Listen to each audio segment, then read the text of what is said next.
depending on your perspective, 20 years can be a long time. Now, for some of us, 20 years seems to have passed pretty quickly. Yesterday, my daughter turned 10 years old. For Celia, that's 2 lifetimes, 20 years.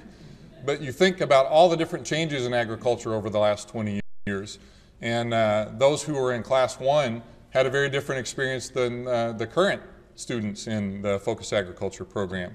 But one of the constants in the program has been the first speaker every time is Ron Tyler. So I want to introduce our next speaker tonight, Ron Tyler. Ron?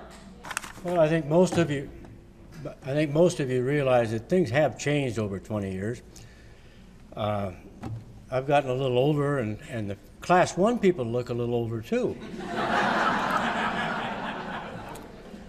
20 years ago, strawberries were the #1 crop in value.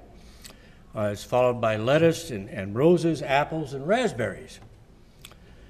At that time, rose and carnation production were still on the increase.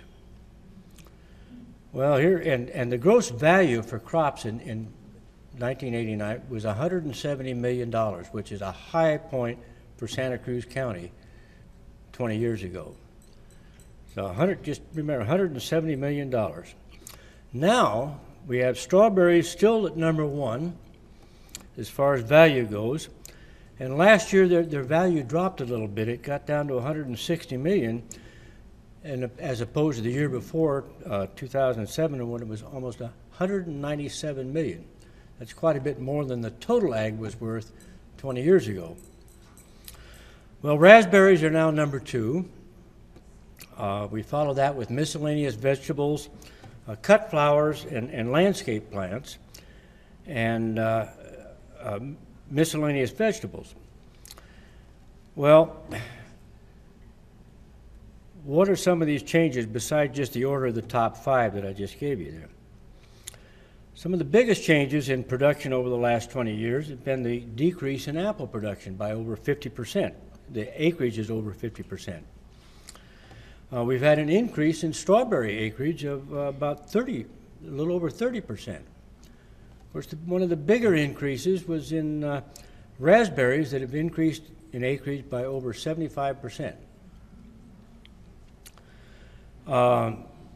Major changes have occurred in the flower industry. We've had a lot of rose growers and carnation growers drop out because of foreign competition, and the cut flower business has really changed. Now we're growing lots of different types of cut flowers, things that we never would have thought of 20 years ago. I mean, gerbera and some of these other things and sunflowers, and who would have thought we'd have been growing those as a cut flower? It was all roses and carnations and some mums, the big mums. I'm thinking of the pom-poms. We had one of those left a number of years ago. So the types of flowers have changed, and the landscape industry has been the big thing that's come up.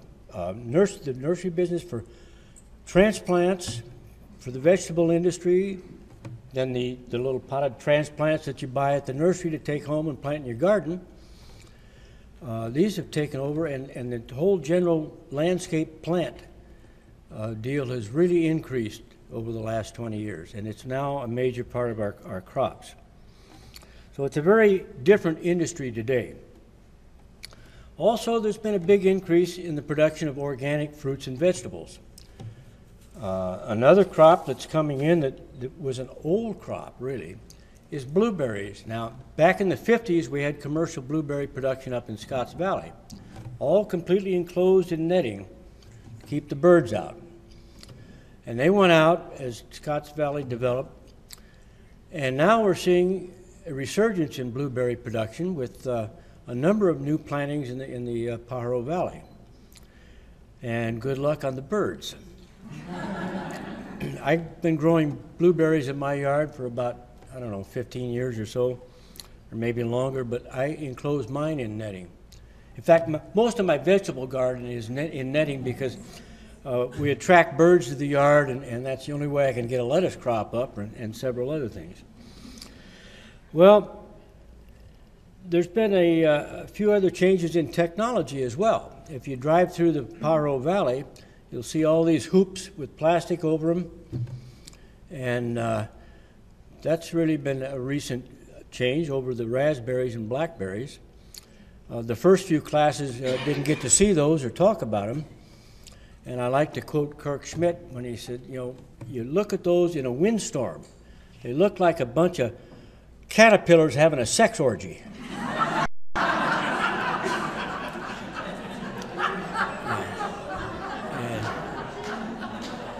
And I've never thanked Kirk. I've never thanked Kirk for that, but I've used that quote many times.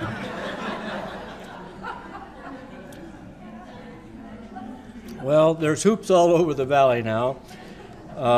There's been a lot of other changes in technology. There's been increases in irrigation efficiency. Pest and disease control methods have been fine-tuned. We've even had a few new pests and diseases show up, like the sudden death oak, which has affected the nursery industry, the light brown apple moth, and we're still having to figure out how to deal with those. So agriculture has continued to change because of the economic situation in the world, and it is a world economy from agriculture. Much of our competition comes from overseas. Also, regulations have increased tremendously, thanks to Dave Moeller and Dick Nutter here. No, they're not really responsible for it. They just were responsible for enforcing it. And then the many other innovations that growers have made. Now, focus agriculture has also changed. Now, some things are the same. I'm still there. But my presentations have changed. You know, I still use slides. And I do that because I change them almost every year. These have changed to meet the changes in our agricultural production, the changes in our land use.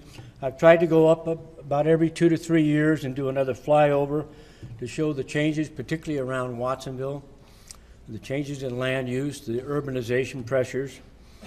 So that's changed. Now, actually, I may surprise you someday. If Dave Moeller has his way, I'll be doing a PowerPoint.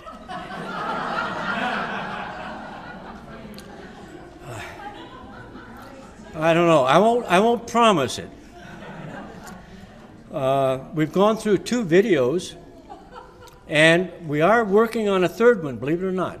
It's progressing rather slowly because Dave and I are both retired, and it's hard to motivate retired people to get out and do some of these things.